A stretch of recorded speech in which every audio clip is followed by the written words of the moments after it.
नमस्कार दोस्तों। हुआ ये है कि मैं वीडियो बना चुका हूँ, लेकिन क्या हुआ, धुंधला आ रहा था तो फिर से शूट करना पड़ा। बहुत ही सर दर्द है, तो फिर से मैं शूट कर ही लेता हूँ।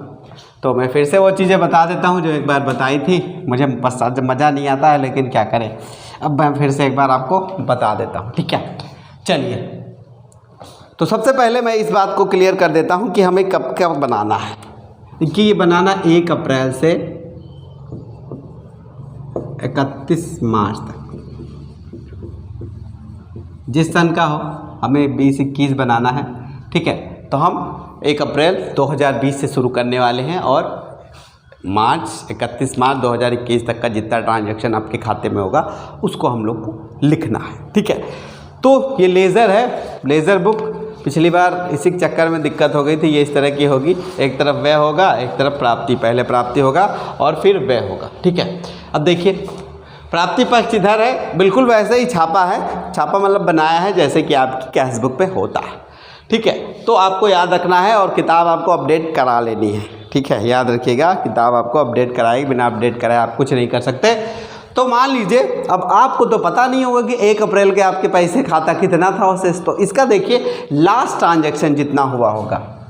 जैसे अगर लास्ट ट्रांजैक्शन हुआ था 2020 को, 13 नहीं है भाई, ये 2020 को लास्ट ट्रांजैक्शन हुआ था, तो इसका मतलब ये है 1 अप्रैल को कितना, मान लीजिए 2000 रुपये रहा होगा।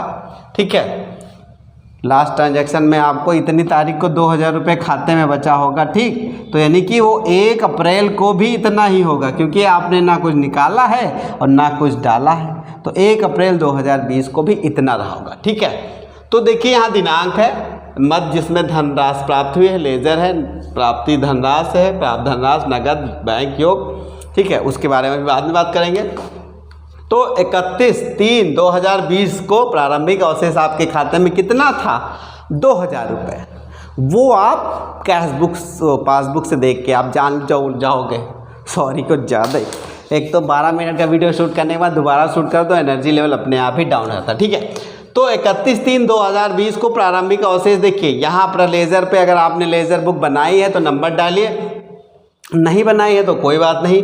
ठीक है, फिर नगद में कुछ नहीं करना है। नगद आप तब लिखेंगे जब मान लीजिए आपके कुछ पैसा निकाला हो, खर्च नहीं किया हो, तो आप नगद में लिखोगे। लेकिन अगर आपने पैसा नहीं निकाला है, बैंक खाते में है, तो यहाँ पे आप लिख दोगे बैंक में 2000। ठीक है, ये हो गया अवशेष की बात। ठीक, आगे मान लीजिए 2 अप्रैल को 2/4/2020 को कुछ पैसा मिला, ड्रेस का मिला है 40,000। ठीक है, तो आपने 40,000 लिख लिया, यहाँ भी बैंक में है। ठीक, बैंक में ही होगा, फिर योग लिख लिया, फिर इनका जोड़ लिख लिया 42,000। ठीक, टोटल जो होगा 42,000। ठीक है, जाओ बेटा, ठीक है, जाओ, हो गया।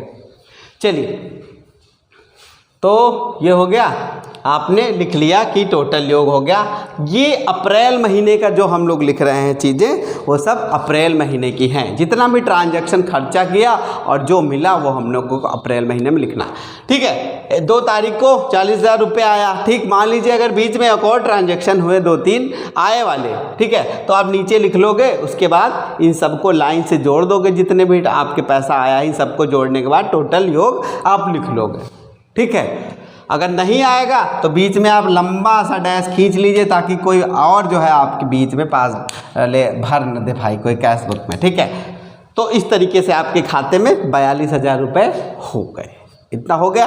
अब ये हो गया प्राप्ति पक्ष। प्राप्ति पक्ष में इतना हो गया। अब हम लोग को व्यय पक्ष में जाना है। तो दिनांक है, वाउचर संख्या है, मद है, लेजर संख्या है, नगद है, बैंक है, योग है। ओके, अब 5/4/2020 को चेक संख्या डाल दी हमने, चेक इसमें डाला। ड्रेस में 40,000 खर्चा कर दिया, बैंक से ही खर्चा किया, चेक में किया तो बैंक ट्रांसफ़र कर दिया, तो 40,000 यहाँ लिखा। ठीक, उसके बाद 10/4/2020 को हमने चेक से लिया या फिर अपने नाम निकाला या किसी के नाम निकाला है। ठीक है, तो फिर TLM का खर्चा किया 1000 रुपये। ठीक, अब देखिए जो हमने देखिए दिवस का अवशेष में इनको जोड़ दीजिए, यानी कि 41,000, ये भी 41,000। अगर और भी खर्चा हुआ होगा तो उन सबको जोड़ देना है भाई। यहाँ पे दिवस का व्यय का मतलब है आप इन जितने भी और भी होंगे इन सबको जोड़ दीजिएगा, ठीक है। अब हमको निकालना है अवशेष। इस बीच जो ये बात कहने वाला उसको बहुत ध्यान देने वाली है, ठीक है। तो देखिए आपके पास जो यहाँ पे टोटल था 42,000 और आपने खर्चा कर दिया 41,000, यानी कि अवशेष कहाँ से निकलेगा, इस वाले को इससे घटाना है। 42,000 से 41,000 घटाओगे तो कितना बचेगा अवशेष सॉरी 1,000, ठीक, कितना बचा 1,000। इसके बाद आप जब इनको जोड़ोगे तो सेम राशि हो जाएगी, यही वापस लिख दीजिए वही राशि, ठीक है। समझ में आई बात। जो आपने खर्चा किया है इसमें से घटाएंगे तो अवशेष हो जाएगा, उसके बाद इनको फिर जोड़ोगे तो फिर वही मिल जाएगा यही चीज़। तो ये राशि बहुत इंपॉर्टेंट है। अब हम जब देखिए अप्रैल का मैंने काम कंप्लीट कर लिया, इतना पैसा आया और इतना खर्चा हो गया, ये सारा डिटेल हम लोगों ने तैयार कर लिया, ठीक। अब हम आगे की बात करेंगे। अब हम बात करेंगे जब अगले महीने की, मई के महीने की जब हम बात करेंगे तब देखिए क्या करना है। तो हम लोगों ने आया गया वाला निपटा लिया, अब हम मई के बारे में बात कर लेते हैं। तो सबसे पहले आपका सवाल क्या होगा, मई के महीने में, चलिए यहाँ पे हम लोग मई लिख देते हैं। ध्यान से समझने की कोशिश करिएगा भाई। देखिए मैं बहुत बड़ा एक्सपर्ट तो हूँ नहीं, ठीक है, लेकिन इतना काम चलाओ तो हो ही सकता है कि कोई भी सीख ले।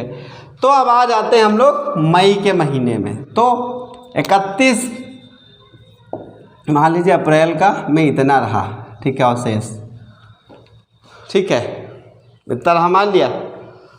अब उसके बाद अगले महीने की जब हम बात कर देंगे, अगले महीने का 5वां महीना आ जाए, 5वें महीने में जो भी पैसा आया होगा, मान लीजिए स्वेटर का आ गया, ठीक है, स्वेटर का आ गया आपका 4,000 रुपये, ठीक। और यहाँ पे देखिए अब अवशेष 1,000 रुपये बचा, कितना बचा 1,000, क्योंकि यहाँ अवशेष कितना 1,000, ये आगे महीने में चढ़ के यहाँ पे मई में आ जाएगा 1,000 अवशेष, पिछले महीने का जो अवशेष है। उसके बाद देखिए ये पैसा आया तो ये हो जाएगा कितना 5,000, कितना हो गया 5,000, और ये भी हो गया 5,000, ठीक है।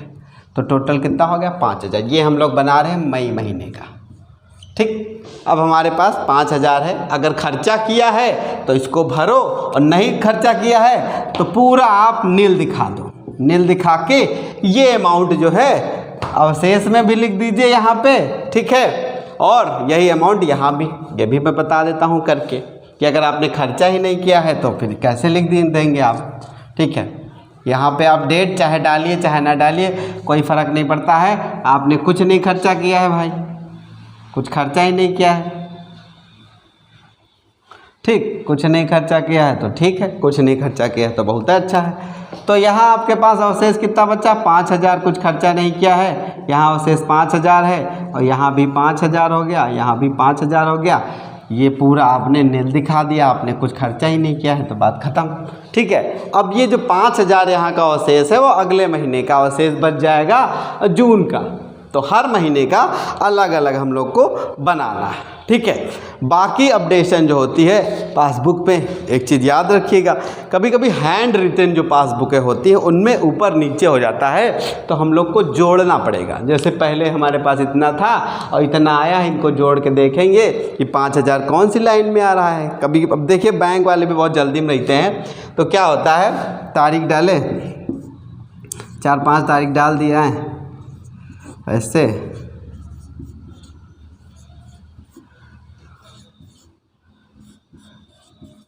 और ये देखिए अब इनका ऊपर लिख दिया 4, 1,000, 2,000, यहाँ 5,000, यहाँ 7,000, यहाँ ऐसे जो भी अमाउंट लिखता चला गया। तो कभी कभी समझ में नहीं आता है यार कि क्या मैटर है, ठीक है। तो आपको इसको जोड़ लेना होगा, जो पहले अवशेष था जितना आया है वो उतना हो गया है, 5,000 हो गया, तो 5,000 के सामने, और खर्च वाले में भी आपको घटा लेना है।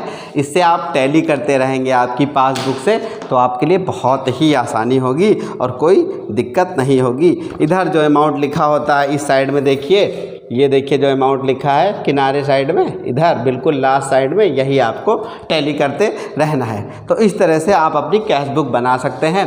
देखिए हर ज़िले का आदेश आ गया है कि ऊपर से निदेशालय से कि एसएमसी की जो है ऑडिट होनी है, और हर ज़िले में लगभग 8 से 15 दिन के अंदर सब जगह ऑडिट होगी। तो कैश बुक पे काम बहुत ज़ोरों से होने वाला है, और ये आप इस तरह से बना सकते हैं। अगर आपके दिमाग में या दिल में कोई कन्फ्यूज़न हो तो आप मेरे को व्हाट्सअप कर सकते हो, या फिर मेरे चैनल पे कमेंट करोगे। कोई सहायता हो तो मैं बिल्कुल सहायता करूँगा। अगर मेरे बताने का तरीका आपको अच्छा लगता हो तो मेरे चैनल को सब्सक्राइब कर दीजिए, शेयर कर दीजिए, और अपने मित्रों को भी दिखा दीजिए, और जो गलती हो हमको बता दीजिए, हम सुधारेंगे। और चलिए ज़्यादा नहीं बात करूँगा क्योंकि समय है। कोशिश की है कि आपको बताना है कि एसएमसी कैश बुक कैसे भरें, ठीक है। तो एसएमसी कैश बुक ऐसे भरनी है बिल्कुल। अगर वैसे तो मैंने बता दिया है पूरी तरीके से, लेकिन अगर आपके अंदर कोई कन्फ्यूज़न हो, देखिए कैश बुक बिल्कुल ऐसे ही होती है। प्राप्ति पक्ष, व्यय पक्ष, 2 पक्ष होते हैं एक पन्ने में, ठीक है दोस्तों। ये था मेरा वीडियो, फिर मिलूँगा एक और वीडियो के साथ। तब तक बने रहिए मेरे साथ। नमस्कार।